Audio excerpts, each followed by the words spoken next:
হয়, কোনো শেখুল হাদিস, কোনো আল্লামাতুল কমকাম, কোনো হাকিমুন নফসকে যদি আজকে স্বরাষ্ট্র পদে বসাতে হয়, ওনাকে মদের লাইসেন্স ইস্যু করতে হবে। কেরোয়েন কোম্পানি থেকে দেশীয় মদ তৈরি হয়, বাংলাদেশ সরকার বিদেশ থেকে মদ আমদানি করে, মদের লাইসেন্স দেয়। এটা বাস্তবতা।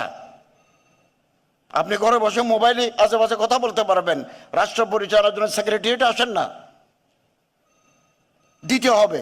100 জন যদি মদের লাইসেন্সধারী লোক এক জায়গায় থাকে, ওখানে আপনি ডিলার দিবেন। বিদেশি মদ আমদানি করে সরকার লাভ করে, দেশীয় মদ বিক্রি করে সরকার লাভ করে। এই টাকা গভর্নমেন্টের ফান্ডে যায়।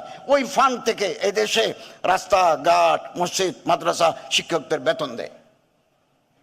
আমি আমার মন্ত্রণালয় থেকে কোটি কোটি টাকা মসজিদ, মাদ্রাসা, এতিমখানা, প্যাগোডা, শ্মশান, মন্দির, চার্চেস, সেমেট্রিসে আমি দিয়ে থাকি। এই টাকা কোত্থেকে আসে? এটা গভর্নমেন্ট ফান্ড, গভর্নমেন্ট অ্যালোকেশন। গভর্নমেন্টের টাকা কোথায় থাকে? সোনালী ব্যাংকে, বাংলাদেশ ব্যাংকে। ওখান থেকে জান্ডা বাচ্চা বের হয়, ইন্টারেস্ট দিয়ে আসে, এগুলো আমরা বিতরণ করি। তো আপনি শরীয়ত পাবেন কোথায়? এটা তো এমারাতে শরিয়া নয়, এটা তো ইসলামিক স্টেট নয়, এটা completely secular state, legacy from the British regime. একটা কাঠামোর ভিতরে দেশ চলে আসছে। শরীয়ত আমরা ব্যক্তিগতভাবে পালন করি। আপনি মন্দিরে যাবেন কিনা, it is up to you. আমি যতদিন দায়িত্বে থাকবো, যাওয়াটা আমার রাষ্ট্রীয় দায়িত্ব।